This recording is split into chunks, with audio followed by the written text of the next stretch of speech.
We may be dry today in our forecast, and it's been a dry start to summer so far. But if you live in Johnson County, especially in Franklin, this week may bring some bad memories back. That's because this week marks 10 years since that 100-year flood that rocked that community. RTV6's Lauren Casey has more on what the city has been working on to keep this from happening again. You can't describe it. I mean, it was a disaster. 10 years ago this week, RTV6 stopped by the home of Brenda Weddle as she surveyed the water damage to her home. It settled about right to here, but it come up higher. We watched as volunteers helped to haul her belongings into these dumpsters.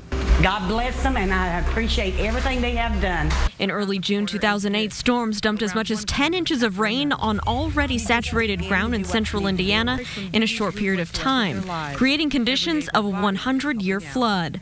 Rising waters across central Indiana threatened dams, forced evacuations, inundated highways, and killed at least one person.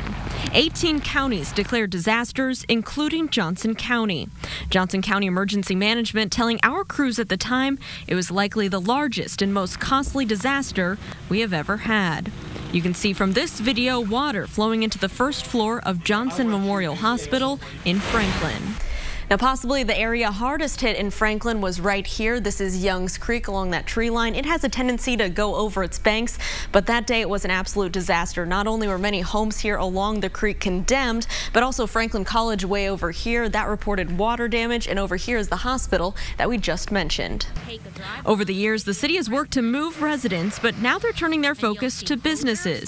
I sat down with Mayor Steve Barnett earlier this year to learn a little bit more about the project. And what we'd like to do is buy that property, get them in a outside of the city, downtown city part, but stay in the city limits, and they can be more productive, and that would give us the property to have a park area, amphitheater area. He says over the past 5 to 6 years, the city has been able to focus on improvements to infrastructure, and now they're really ready to combat this issue by turning the area prone to flooding into a park while moving those businesses to new locations on higher ground. Lauren Casey, RTV6.